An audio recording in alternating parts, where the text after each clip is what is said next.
Jangan lupa like, komen, dan subscribe channel YouTube TVRI Bengkulu dan nyalakan lonceng notifikasinya. Kita kembali lagi pemirsa di siang hari ini ngobrol-ngobrol seru bersama dengan apoteker membahas tentang dunia farmasi. Dan juga untuk Anda nih pemirsa di siang hari ini tak bosan-bosan kita ingetin ya, yang namanya jam siang itu identik dengan matahari yang sangat panas sekali. Dan otomatis pada saat kita berkendara emosi akan meningkat nih. Nah, sebelum terjadi hal yang tidak diinginkan, kita perlu ingat nih, situasi yang panas di bawah terik matahari, emosinya harus diredam ya. Dan jangan lupa kalau ingin keluar berkendara roda 2 misalnya, jangan lupa menggunakan sarung tangan, terus juga jaket, bila perlu menggunakan sepatu nih, biar tidak panas badannya, biar emosinya bisa mereda. Kalau di jalan begitu pepet-pepetan sama kendaraan lain, itu hal-hal yang biasa ya.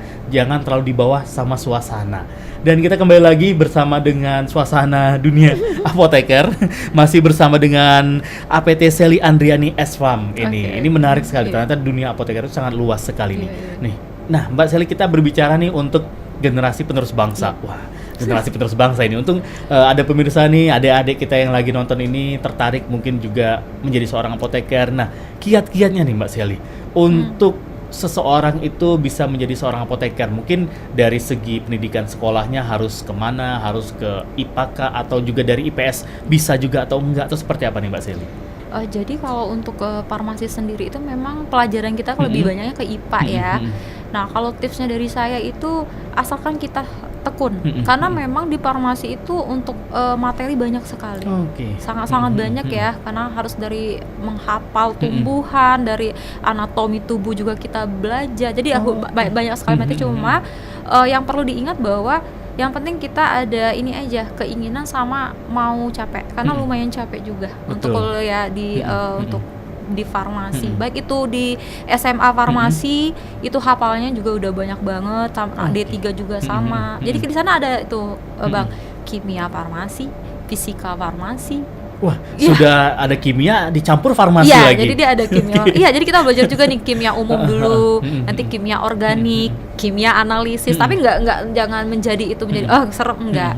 Asalkan kita mau dan pantang menyerah. Karena semakin kesini nanti lumayan cukup seru dan berat. Ya. Baik-baik lagi berarti memang harus ada niatnya dulu nih, tekad yang kuatnya. Berarti kalau untuk terjun menjadi seorang apoteker memang dianjurkan untuk alumni SMA nih IPA gitu ya. Ya, agar lebih membantu nanti. Ya, itu sangat menunjang sekali ya, karena kita nanti akan ketemu yang kata saya tadi, kimia farmasi, fisika farmasi, yang seperti itu. Jadi kita nanti agak lebih gampang untuk mengikutinya nanti. Mungkin kalau dari IPS atau ngambil D3 farmasi melihat kimia, wah apa ini gitu. Tapi kita jangan salah loh Bang, di farmasi itu kita belajar IPS juga. Oh, belajar juga? Karena nanti ada di D3 ada, di S1 ada, sama nanti di apoteker ada manajemen. Kita juga ada manajemen farmasi. Karena nanti apoteker ini dia yang handle gitu ya? Iya, karena manajemen farmasi kita juga belajar gimana neraca penjualan pembelian. Jadi dia tuh lengkap sekali di farmasi itu. Ya seperti itu. Jadi seorang apoteker juga kan ada nih untuk apotik kita juga harus tahu. Kita belajar manajemen farmasi, manajemen keuangannya seperti apa. Jadi kayak gitu. Di samping belajar tentang obat-obatannya dunia farmasi, di dunia bisnisnya pun juga belajar ada. gitu. Jadi kita di D3 ada manajemen farmasi, manajemen pemasarannya pun ada. Tapi tentu saja ya lingkupnya itu di ke farmasi. Di kefarmasian tetap bagaimana mengelola obat-obatan. Iya, mengelola obat-obatan. Terus gimana kita juga untuk yang kata saya tadi pembelian, penjualan. Itu nanti jangan salah, apoteker juga ada di bagian distribusi obat. Jadi dari misalkan distribusi X kita membeli dari toko obat, apotik itu ada penanggung jawab juga apoteker di situ.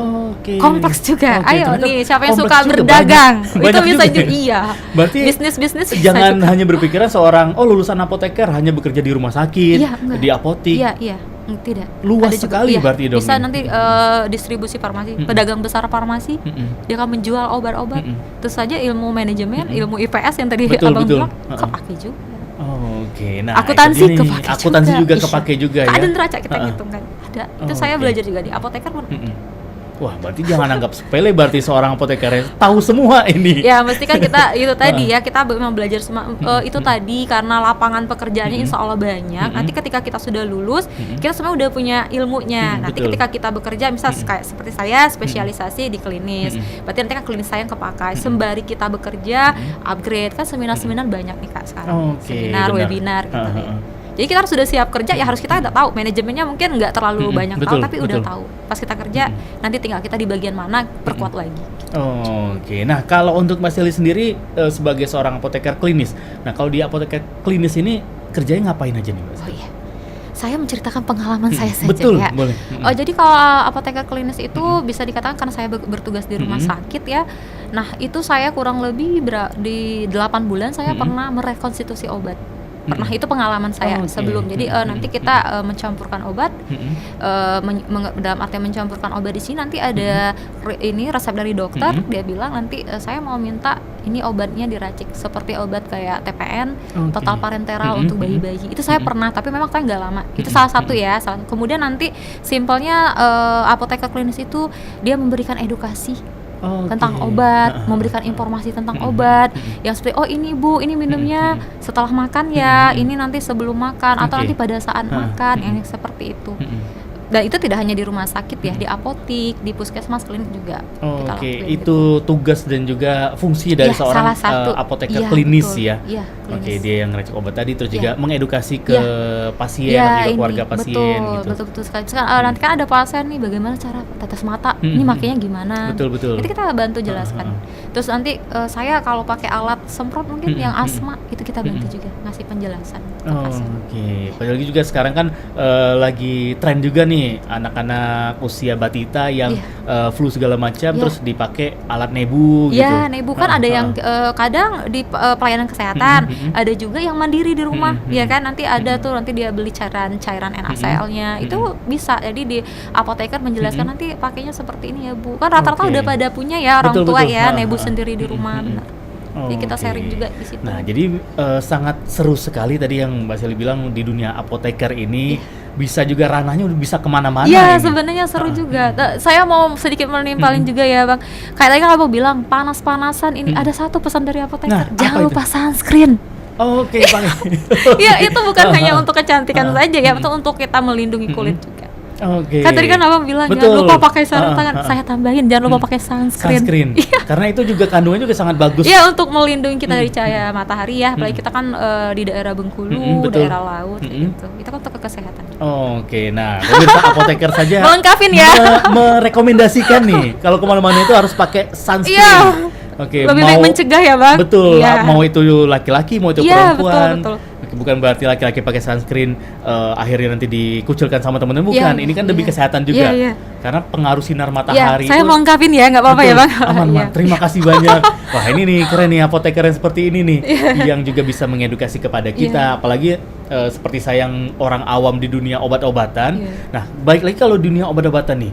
Tadi kan kita juga berbicara tentang anak-anak bayi nih, dan juga pengalaman dari Mbak Sally kan juga pernah mengkonstruksi bahasanya berarti dong. Iya, rekonstruksi ya untuk obatan terhadap bayi-bayi. Nah, jadi kalau ibu-ibu yang ada di rumah ini was-was nih terhadap anak-anaknya. Kata orang-orang tua nih, anak bayi itu tidak boleh nih atau jangan sampai minum obat.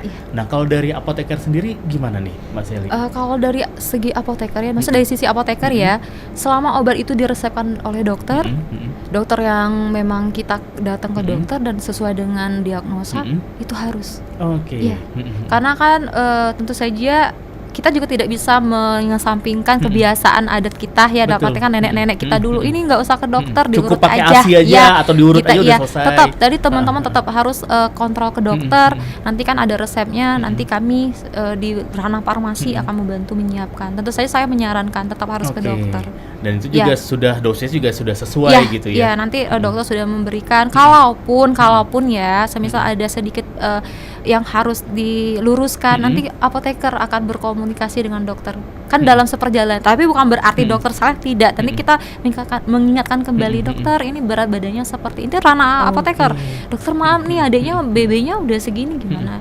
Ya. Tapi alhamdulillah selama saya praktik untuk peresepan dari dosis dokter itu udah masuk. Oke, berarti juga apoteker ini juga partnernya dari dokter gitu kita ya. adalah partner dokter. Dokter ngasih resep, nanti apoteker ngelihat nih. Iya, memverifikasi ulang ya, apakah benar ini ya. Data-data si pasien dari BB-nya berapa, ada alergi obat atau enggak. Tentu saja alergi sama kita kadang mau informasikan dokter, maaf sediaan ini belum ada sirup. Oh iya, karena kita mengingatkan juga. Karena kan dokter nih ngeresepkan sirup. Maaf dokter ini belum ready di Indonesia. nggak apa-apa nanti kita ingatin. Tapi selama ini sih yang seperti itu sangat-sangat sedikit dan sangat-sangat minim. Oh, oke. Iya. Nah, balik lagi nih tentang seorang apoteker nih, dan juga sebelum ke profesi ini kan Mbak Sil kurang lebih 7 tahun ya belajar di dunia apoteker ini, kefarmasian ini. Iya. Nah, otomatis kan ada nih tiba-tiba yang memang waduh ini yang sulit ditaklukkan nih. Iya. Entah itu materi kuliahnya Iya. ataukah memang pada saat prakteknya. Iya, Nah, iya. ini teori seperti apa nih yang menurut seorang sel ini, wah ini sangat sulit ditaklukkan ini. Saya ada 2. Apa itu, Sebenarnya Mbak saya Sally? sangat ngomong satu itu saya takut dengan mencit putih atau tikus putih. Saya kan takut. Jadi kita tuh ngebedah. Kalau kelinci saya masih berani, Bang. Jadi itu tantangan saya kemarin itu misalnya kita kan ada nanti di mata kuliah farmakologi, kita membedah tikus putih. Oke. Saya kan penggeli. Nah, mungkin itu salah satu. Sama satu lagi itu menghafal farmakonoksi tentang tanaman itu saya agak sulit.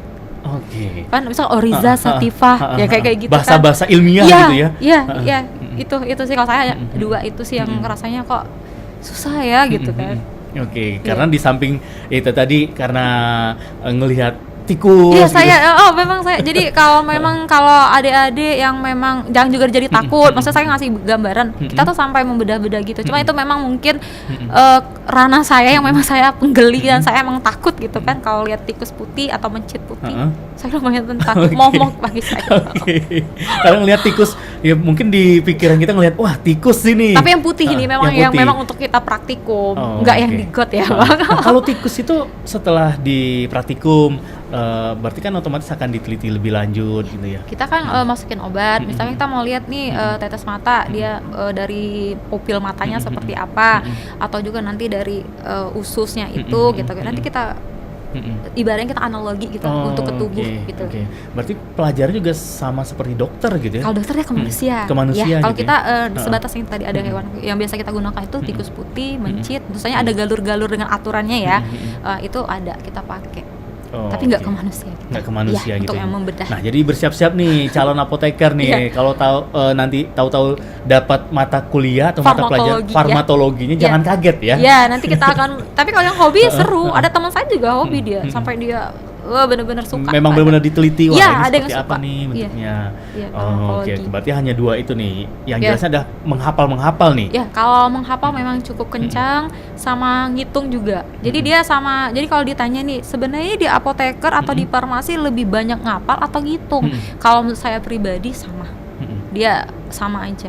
Oke. Karena ngitung juga kuat, menghafal juga kuat. Oke. Tapi bukan berarti itu sulit ya, enggak. Asal kita mau bisa. Oke, ngitung berarti ngitung obat-obatan ya, berapa gram dicampur-campurnya. Ya, itu salah satu bagian. Ada juga nanti kita menghitung juga nih, Bang, di dalam darah obat itu berapa jam. Itu kita hitung. Kalau kita di kuliah seperti itu. Oke. Jadi kalau yang Abang bilang tadi itu benar, itu di farmasetika namanya ya kita ngitung resep ini seperti apa. Itu sebagian. Nanti kita juga belajar. Misalnya kita mau masukkan obat, dia berapa jam udah bisa menimbulkan efek. Itu kita belajar. Sampai seperti itu. Makanya saya bilang seru nih. Yang mau bener ya. kadang nih yang ingin ke dokter mungkin agak-agak ragu. Ayo nih, gabung deh ke apoteker seru. Betul. Ayo. Biar semakin banyak nih apoteker handal yang ada Iya, di Indonesia, iya, khususnya juga betul. di Di Bengkulu Bengkulu, ini. betul sekali. Gitu. Berarti sampai sejauh itu dan juga sebanyak itu yang Iya, dipelajari iya. dan juga ini suatu hal dunia yang seru yang mungkin juga sebagian orang juga banyak yang belum tahu. Iya. Karena menganggap apoteker ya balik lagi adalah Iya. orang yang hanya ngeracik obat Iya. gitu. Yang suka di lab bisa tuh. Yang suka di lab, Iya. yang hobi pokoknya. Yang bisa mencampur A dengan B itu ada ranah apoteker juga. Oke. Ayo Wah, keren gabung. nih. Kita lanjut lagi nih obrolan seru kita bersama apoteker, dan pastinya pemirsa Opini jangan kemana-mana. Kita iklan dulu ya. Tetap setia di Opini, obrolan pas di sini.